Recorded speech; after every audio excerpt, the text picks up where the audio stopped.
Hey, good morning, afternoon, everyone, and welcome back to the Oak Island Research Channel. As you, the one who were following me were disappointed, I think, to see that I shut down the channel for about a week, and I need to give you some explanations about what happened. What happened is that Michael, William, and I cracked that thing at a pace that surprised us. We went very far very quickly and maybe too far too quickly, and the amount of discovery we made and that I'm going to share and we're going to share with you overwhelmed us. There was some kind of a fever. I didn't sleep much that week that you followed me on the first week. I put 35 hours of work on top of my regular job. So I had a discussion with my kids, I had a discussion with the boys, and we decided to take a step back for a moment, have a thought, reorganize our plans, what we're going to do with all that material, and that's why I'm relaunching now, reloading the Oak Island research page. And what's going to change is I'm going to make smaller video, shorter, but maybe more to describe the same thing. And the idea is not to share our research as we go. The person who saw the first video, it was going all over the place, and every hour we're making discoveries, and the next hour we broadcast, and we don't think that's the way to go. I personally think I need to verify and organize and structure what I want to deliver to the audience, to you. This way it flows better and will stay longer. This is not a diary of my research day by day. This is now I want it to be structured.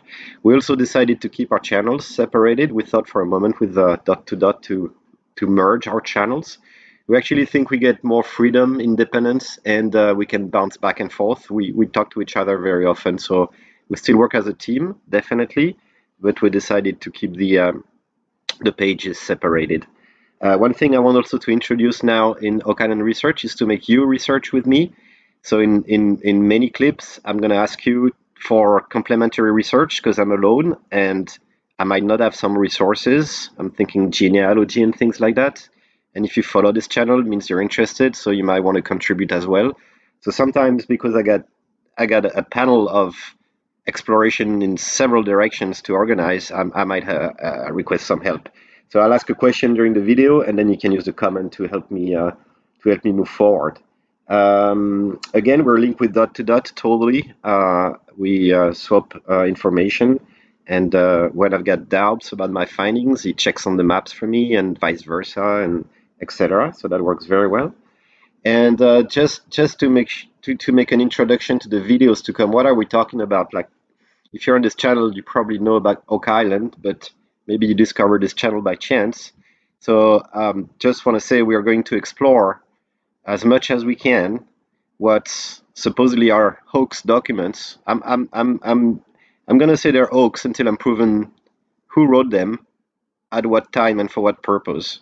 And this way I can make any assumption I want. I don't care. It's a hoax, so nobody can accuse me of revealing something that's so secret that shouldn't be revealed. Everybody says it's a hoax, so let's go. It's a hoax. It was written by the CIA in 1980 something. I read somewhere. All right, let's start with that. We'll see if that stands true. But we need hard facts though, and hard facts can be found here. That's what we're gonna rely all our approach on. Fred's Northern Cross is a hard fact, meaning you can go on the island, you can see it, you can measure the angles, the distance. It's still there. It's been reported. This is not an imaginary set of, well, the lines are, but the points are aligned. So we take for granted this cross exists. It exists under these dimensions and in this place where we think it's placed. So that's one thing that we take for granted and we can use to develop our approaches. The other thing we take for granted is Fred Snowland's surveys. This is one of them that dot to dot beautifully overlaid on the island to the right scale because Fred got the good idea to put scales on the surveys. He was a professional surveyor. And therefore we can pretend this was done back, I think, in 1923, something like that. And we can assume that the island has not been budged and shaken as it was in the 50s and 60s and 70s by dozers and heavy work. So we can rely on that, and dot to dot already proved that his survey match the points that we discover on the island and the points we use with the Northern Cross and other. Refer to his videos if you want to have a graphical interpretation of what is certain and what you use. He currently uses the convention, anything black line on his drawings are sure things, and then he's got another cut of color for less sure things that I'm sure he'll explain to you.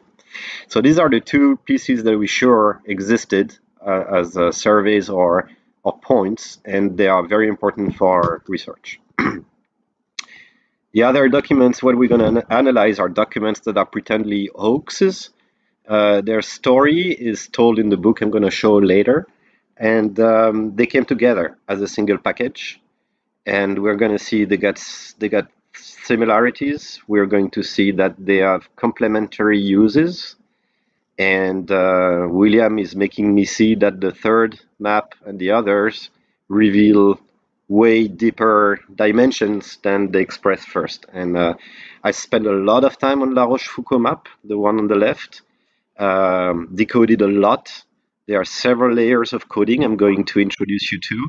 I'm not even discarding the fact there could be a third layer. I think there is, but I haven't touched it yet.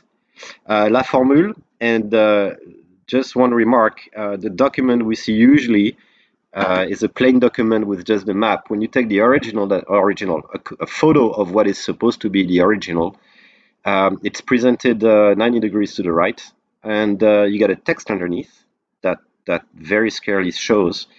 And you get those three horizontal lines corresponding to folding, I think, folding path. So we'll get back to that again. And then the last map is pink. I don't know why. And it's also coded. I started to decode it. It's not exactly the same coding pattern as the La Rochefoucauld. Nevertheless, some similarities that I used to do the first decodings. But this uses another way of hiding things, and we'll see that together. If you get one book to buy, I think, and this is a book full of hoax and stupid and crazy as I read it, nevertheless, you find things in there that are very interesting for any Oak Island researcher, and then maybe they're hoaxes, but it's fun to play crosswords.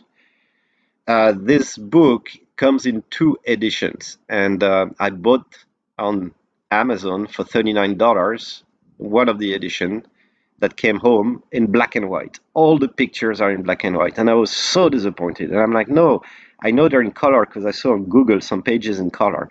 So I did some research, and I went to the editor house called Lulu, Lulu, in the UK, and they on demand printed the color version for me.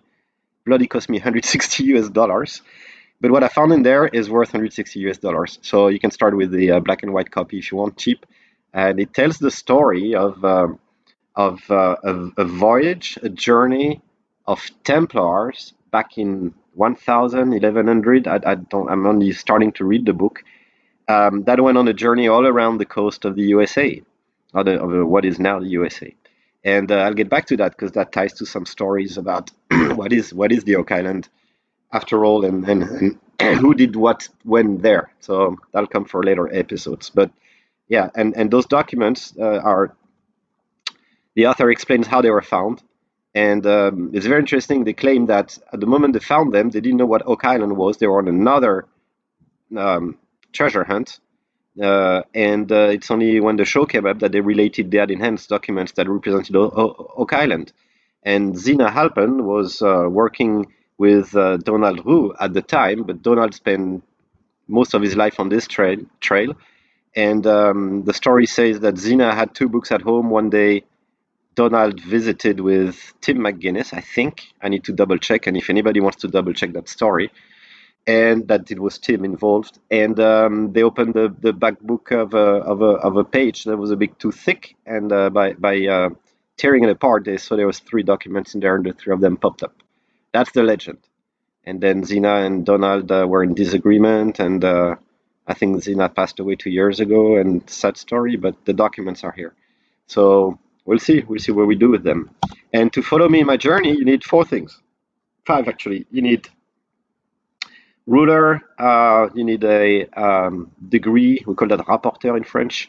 It sent. I don't know. I don't know actually the term in English. And same with the top left instrument there. I don't know, a compass. We say compass in French. And you definitely need a magnifier. And if possible, speak French. This is so important.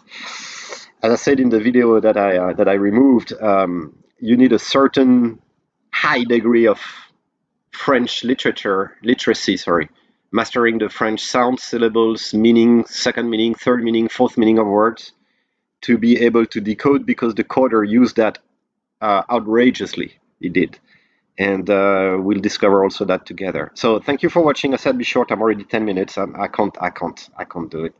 And there'll be new videos to come soon. Thank you very much for rejoining the channel. And please subscribe. That's the way we'll continue our investigation, because we're going to need software and equipment. Thank you very much. Take care. Bye-bye.